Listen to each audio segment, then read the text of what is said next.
You're listening to Quantum Conversations with Karen Curry Parker. Join us as we explore new frontiers in consciousness, science, and evolution. And now here's your host, Karen Curry Parker.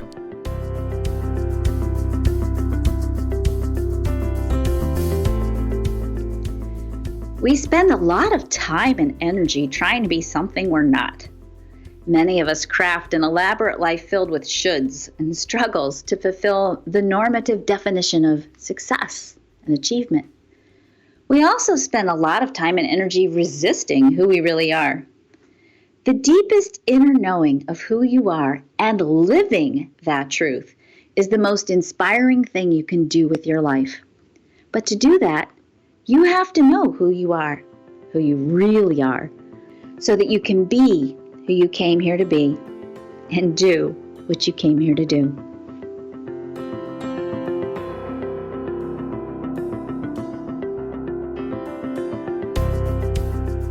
Hi, and welcome to Quantum Conversations. My name is Karen Curry Parker, and I'm really excited today to share a quantum conversation with author, speaker, trainer, and coach Rhys Thomas.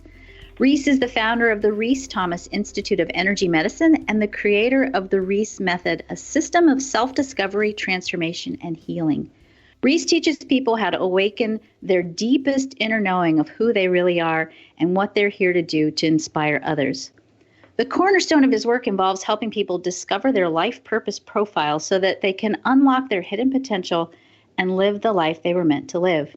In his book, Discover Your Purpose, he explains 5 life purpose profiles and how knowing your profile can help you create a more aligned and abundant life. Welcome, Rhys. Thank you, Karen. Good to be here. I'm excited to talk to you. I've been kind of following you I have been following you for many years. I'm looking forward to our conversation, but I always want to start with something simple though, and let's see where we go in terms of deep, because one of the things that you do that's so beautiful is you really help people discover why they're here, which is, I think, a huge question that a lot of us have. Why am I here? And you do this using your system of 5 profiles. Tell me a little bit about the 5 profiles. Well, they came from work that I was doing. I'd always been a coach. I'd always been a teacher, a coach. I was in the tennis industry, and then I did a lot of my own inner research work through doing martial arts for 25 years. And I discovered the profiles by doing what everybody does to discover their life purpose, which is do your life all wrong, right? So you grow up and you decide, I'm going to be this for sure. I'm a guy and I'm going to be strong and I'm going to be a martial artist and a competitive athlete and a really good businessman, and that's what a man's supposed to be. And so I went and set about doing that. And the problem was that I didn't do it in the traditional way. I didn't get the stockbroker job or anything like that. I really wanted to play tennis. I wanted to play more. I wanted to have more fun. So I did it through running running tennis programs and things like that. And even though I became incredibly successful, not incredibly, but I was very successful. I was one of the top pros in the Northeast and competitive.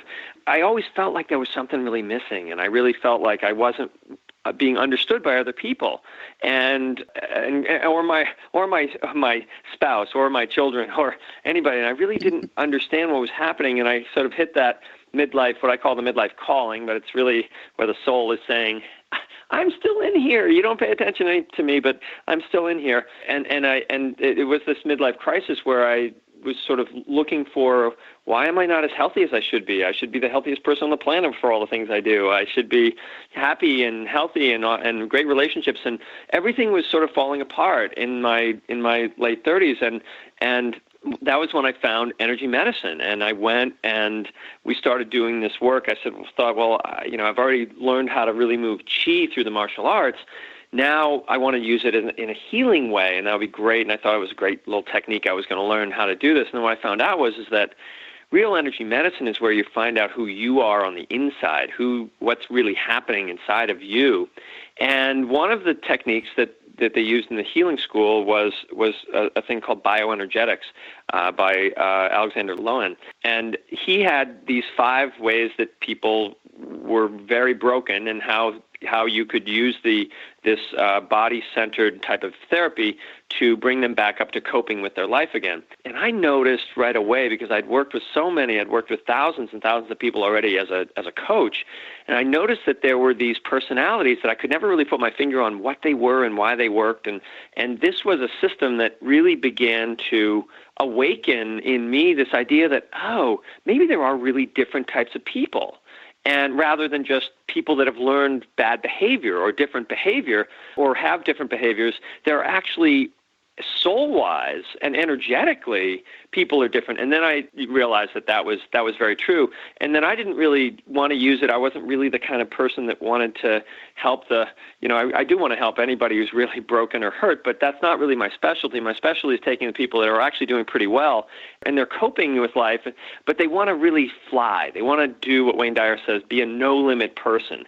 And that's what I really sort of wanted. And so I looked at the 5 and I realized that not only can they be used to bring people from very dire health issues to normal health, but taking normal people and making them spectacular. And so I started working with that and developed my own school. And now I'm 12 years into the school and 16 years into doing this work.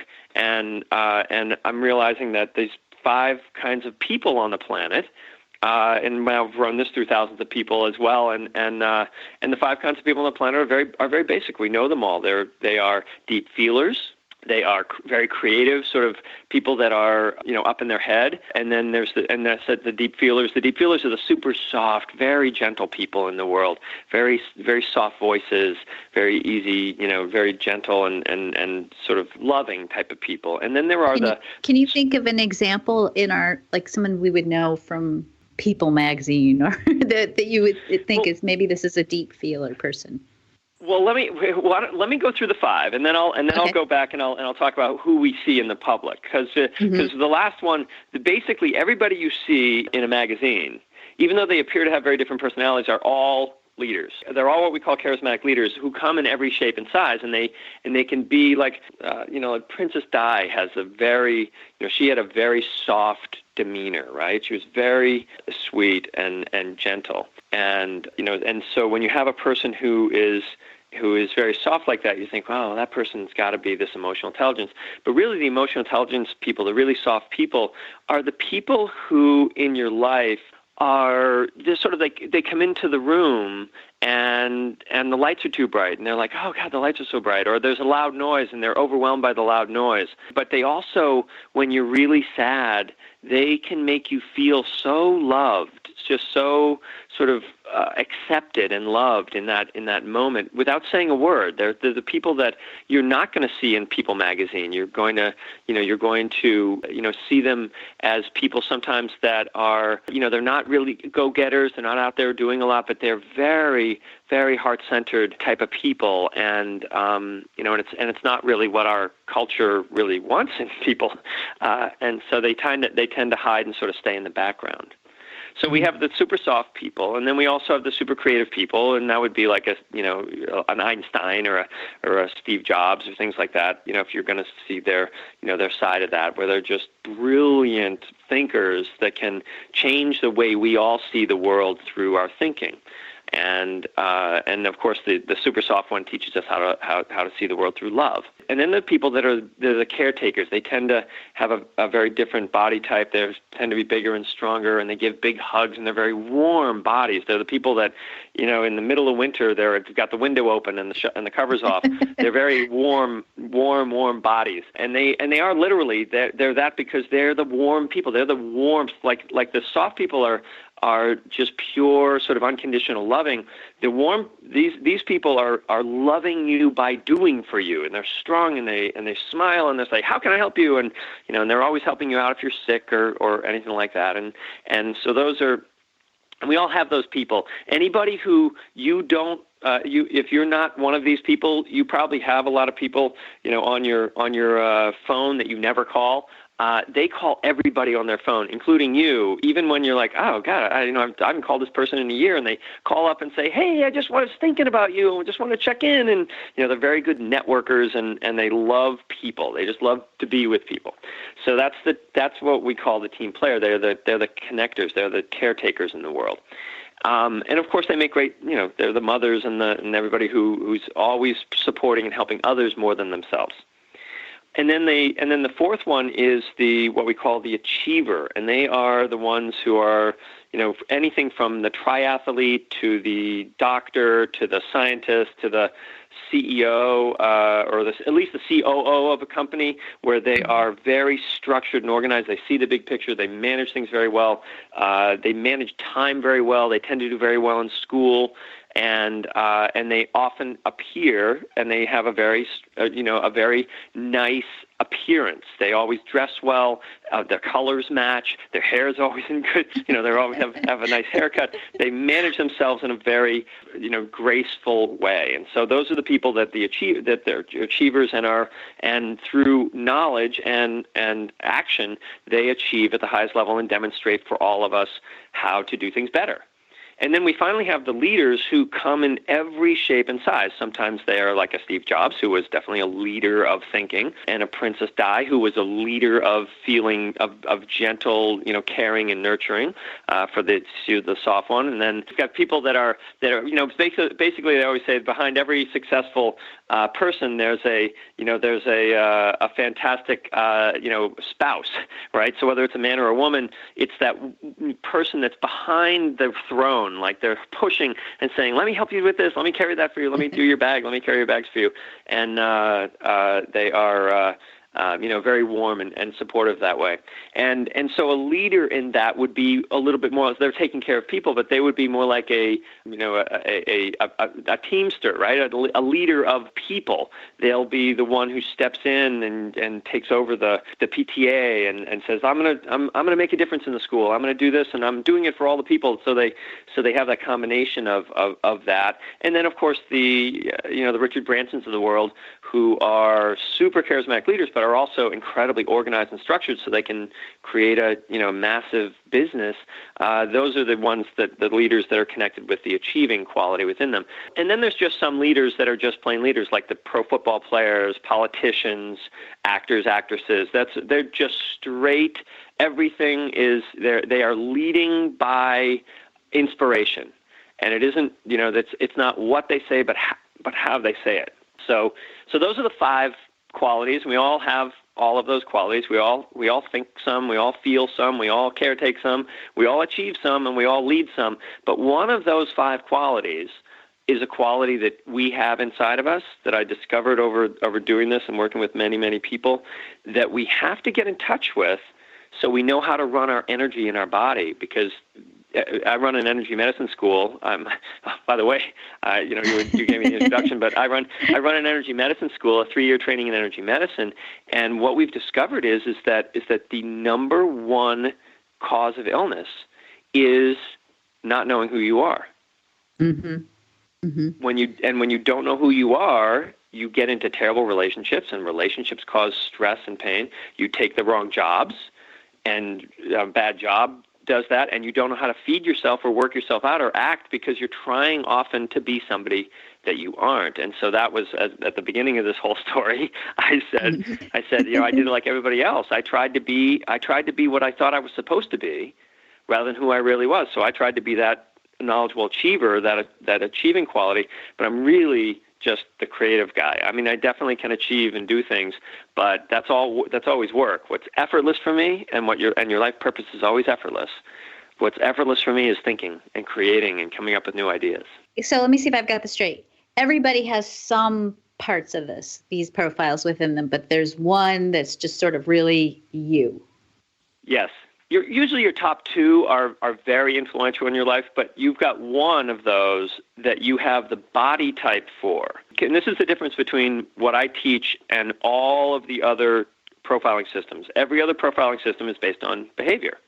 Mm-hmm. So Enneagram, DISC, Myers-Briggs, they're just behavioral. So not that they're just behavioral. A lot of very smart scientists and therapists and psychiatrists, psychologists have looked into people's behavior and said, well, there are these patterns, and these patterns mean this, and so they will, and so they create a behavioral model where you take a test and say, well, yes, I behave like that, so that must mean I'm like this. The problem is that our behavior often lies, and we've spent an entire life lying to the world about who we really are, because if there was a woman who came into the world and she was a leader, and she came in and found out that being a bossy woman is really, really, really the worst thing you could ever be, and you never want to be seen as a person who's trying to take charge or trying to control things, that person will hide behind caretaking, or maybe being highly emotional, which would be okay. Women are, it's allowed. And men who come in who are very caretaking and highly emotional,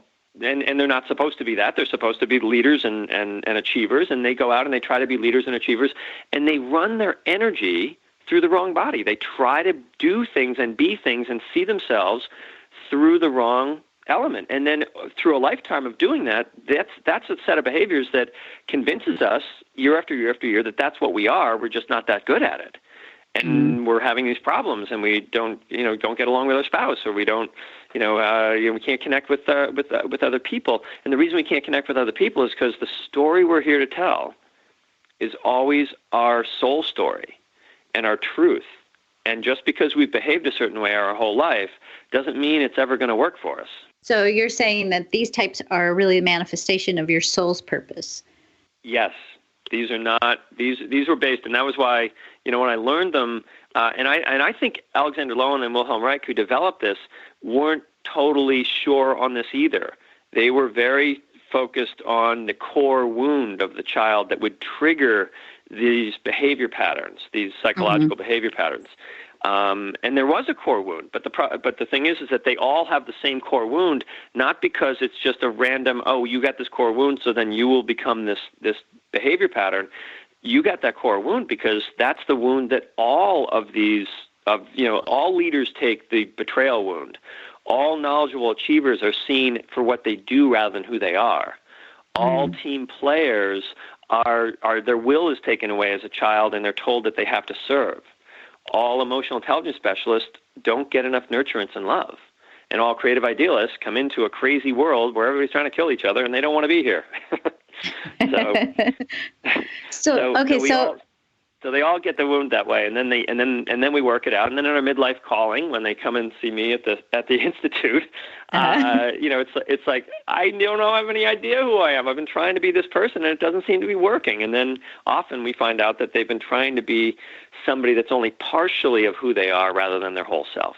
So I want to take this a step back and go to the process of incarnating into a life.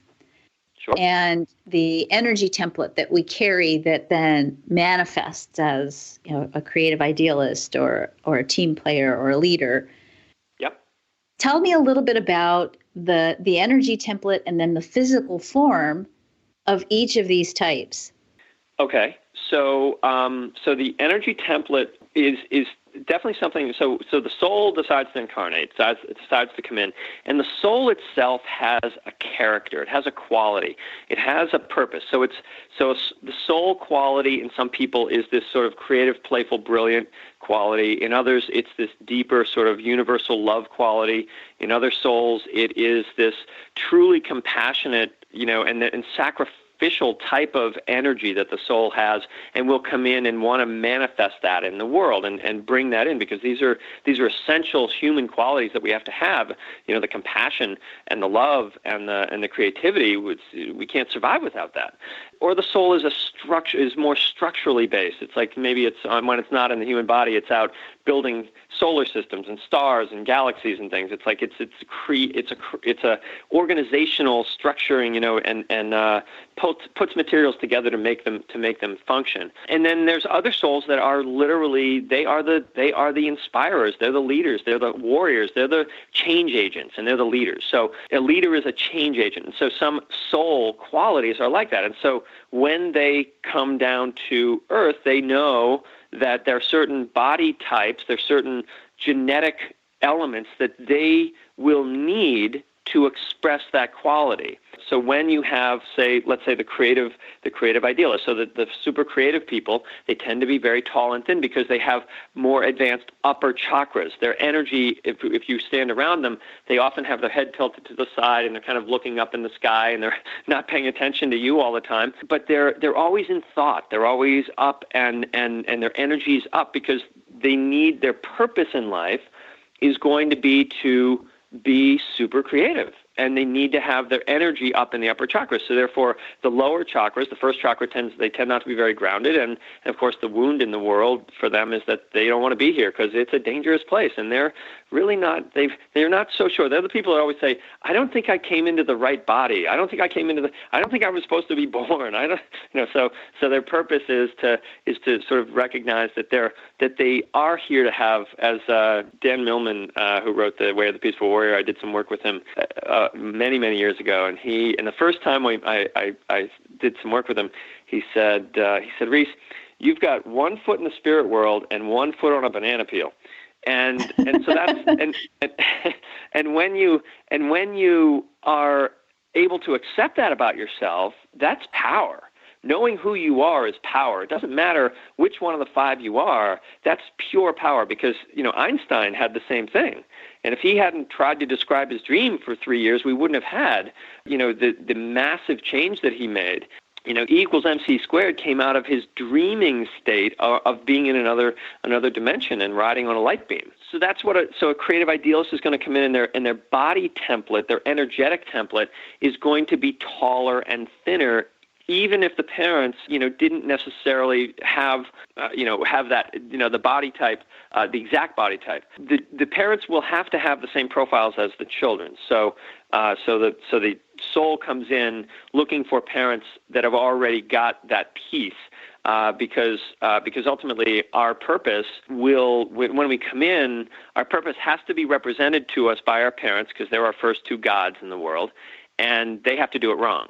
They have to demonstrate how not to do it, so that we actually feel like, I don't even want to do that. I don't even want to do what they're doing. And then later on, we have to recover that quality within us. So that's the creative idealists. They're very tall and thin. The emotional intelligence specialists tend to be they have very much more yoga type bodies, much softer, no real muscle tone, even though they can be very beautiful, but they tend not to be excessive in any size. They're sort of like medium size, medium build, but not like they would never have a washboard stomach. They always have a little bit of a round tummy, very soft and flexible, more flexible bodies, and very and super sensitive. They're just their bodies. They're the person with the deep, watery eyes. They have bigger lips or bigger mouths, where they sort of everything's about sensation and feeling and taste and touch and all of that for them. So that's the emotional intelligence quality. So that's a person who is deep. A deep feeler. And it doesn't mean that charismatic leaders can't look like that, but the difference between the deep feeling emotional intelligence specialists, they've never heard even a bug. Whereas charismatic leaders, that they tend to be more passionate, and they will have moments of feeling that deep sort of connection to the whole universe and universal love, but then they'll go into a battle very quickly right afterward because their emotions are much more volatile.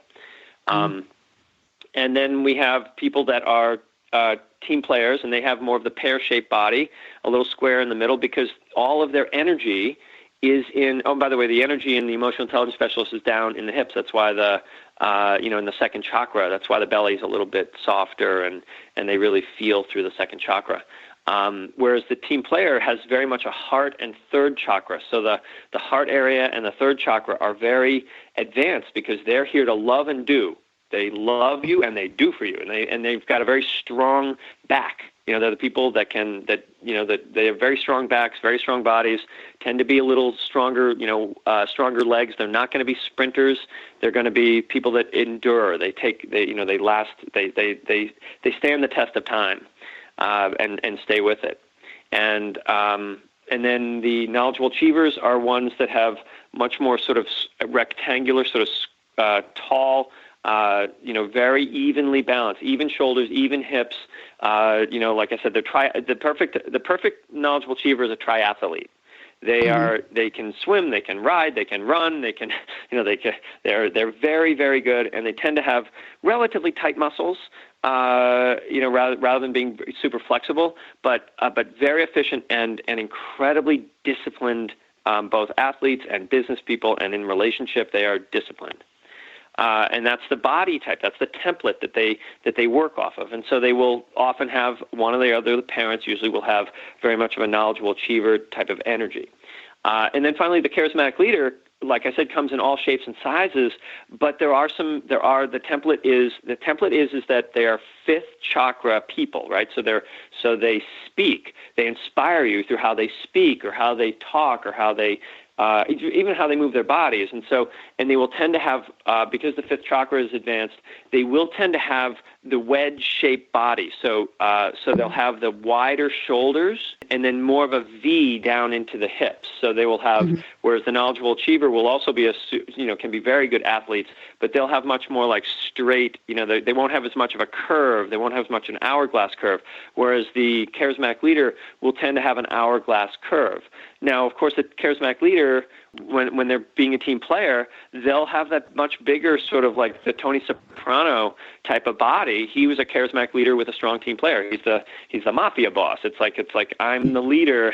It's like you don't want to leave the family here. We're all family. And so they will have bodies based on how they're here to lead rather than specifically, whereas the other ones have very specific body types. The charismatic leader can be very versatile, and therefore when they're trying to figure out who they are, they will often misunderstand who they are because they'll say, well, I've got the body of a team player, or I've got the body of an emotional intelligence specialist, and I'm super soft, and that must be who I am.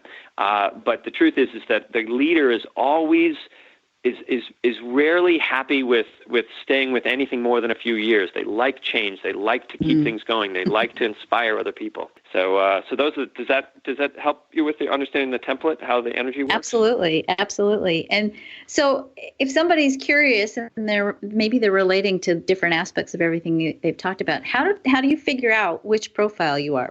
What can you do to get some more clarity about this? Well, in my book, Discover Your Purpose, How to Use the 5 Life Purpose Profiles to Unlock Your Hidden Potential and Live the Life You Were Meant to Live, I describe all of them, both the shadow qualities and the light qualities, which is different than most ways of learning things. I describe how to see both the negative behavior, so the charismatic, so the leaders can be very manipulative, and the achievers can be very rigid and critical. And the team players can be very overwhelmed and resentful that they never get any. Nobody ever does anything for them. They're doing everything for everybody else. And the emotional intelligence specialist totally can feel overwhelmed by everything and literally feel like a poor me, like a victim. And then the creative idealists have enormous anxiety. And so it isn't just about being able to see your great qualities. Sometimes it's easier to see yourself through the pain in your life, because that's what brings people to healing work, is realizing, wow, I've got this anxiety. Where's that coming from? Why do I have so much anxiety? And if you realize that if you've always had anxiety and you've always been sort of creative, that anxiety is actually the other side of the fabric of a new creative thought. And when you don't see yourself as a creative person, you can't use that energy in the right way, and so you can't get to the creative thought because you're all stuck in the anxiety, trying to reject it. So that's one way to find out who you are. So read the book. And then in the book and online at RhysThomasInstitute.com, there are profile assessments where you can take an assessment. There's a free assessment online. And actually, I am hopefully this month coming out with a whole new set of profile assessments. We're working on those right now, and which go even deeper and give you even more information. But learning which one you are is essential. And in the book, there is a profile assessment, and how to then use the book to figure out if how much of the things you've done in your life are really a behavior and how much are the real core qualities, because each of the profiles are motivated by very different things. Cool. Very good. And you have an event coming up? I do. One of the things that we have a 3-year training in energy medicine, and of course energy medicine to really do energy medicine right, it has to be like a mystery school where you have to work on your chakras, and you have to understand your archetypes, and you have to do energy work, and you have to do interpersonal work, and you have to really discover who you are here to be. What kind of a healer are you? Are you an inspiring healer? Are you an achieving healer? Are you a caretaking healer? Are you a loving healer? Are you a creative healer? So each of the profiles, really, you need to define that. And so it's hard to sort of describe all of the things we do. So I run a 2-day event in May 20th and 21st called Awaken. And in that, we teach as many of our awakening techniques as we can fit in on the 2 days, in the Saturday and the Sunday, and give everybody the experience of what it's like to actually be in the school for a weekend. And the event is only $50, and you can go to awakenevent.com and have 2 days in the Boston area. It's in Dedham, Massachusetts, and you can come out and have just an amazing awakening experience. Beautiful, beautiful. So I love this. You said knowing who you are is power. Your book is Discover Your Purpose, How to Use the 5 Life Purpose Profiles to Unlock Your Hidden Potential and Live the Life You Were Meant to Live. And again, if you want to contact Rhys Thomas, please, you can visit his website, rhysthomasinstitute.com. And I just want to say quickly, Rhys is spelled R-H-Y-S. So R-H-Y-S, rhysthomasinstitute.com, and discoveryourpurposebook.com if you want to take advantage of looking at some of the quizzes and information that he's got on there that's only on that site about the Discover Your Purpose program. So, Rhys, thank you so much for joining us, and thank you for your innovative work and for helping us break free from formulaic approaches to discovering who we are based on behavior. I love what you said. That's always been my biggest beef about some of these exams. It's like, I can make it be anything. So right. That the biggest lie we're taught as children is that we can be anything we want to become. If our parents told us the truth, they would have said, you can only become one thing, and it's going to take your whole life to figure it out. So let's start now. Good. And that's, I just want to close with this because I think that's really important too. I have 8 children, and if you're a parent and you can, first of all, be true to who you are and show your children what that looks like, and then help your children unfold in their natural brilliance from the start, what an amazing world we would be living in. So thank you again for putting this out there, Rhys. You're welcome. And it's totally my pleasure, Karen. All right. This is Quantum Conversations. Talk to you guys next week.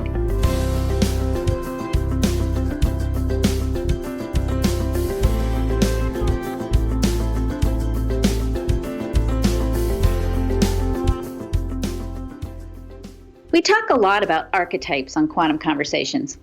Quantum science and ancient esoteric sciences teach us that there are specific configurations of energy that create predictable personalities and experiences in the world.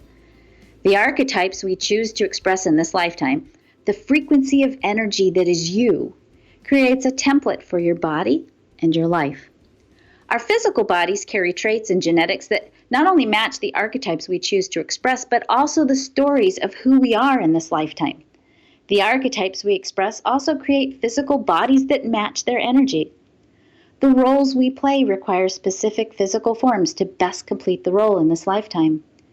When we try to live our lives as an archetype that is not an expression of who we truly are, we not only often experience physical pain, loss of vitality, and bodies that refuse to dance with joy, we also struggle with our life purpose and our life story. We think we're doing it wrong when we're not fulfilling a story that society or our conditioning tells us is the right way to be. What if you're not doing it wrong? What if the pain and discomfort you feel in your life is simply a symptom of you not living true to who you really are? True joy, abundance, fulfillment, connection, and community come when we fully express our unique story, our unique role in the world. No masks, no hiding, just you being you, giving to the world the full magnificence of who you truly are. If you'd like to learn more about the story of who you really are, please visit our Quantum Conversations Facebook page. While you're there, you can get your free human design chart and discover your unique energy blueprint and the story of who you are. You can also leave us feedback and ideas about who you'd like to share a quantum conversation with. I'm Karen Curry Parker. Thank you for sharing the story of who you are with the world.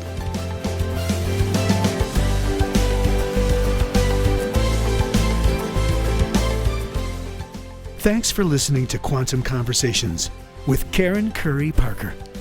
For more information, visit joyfulmission.com.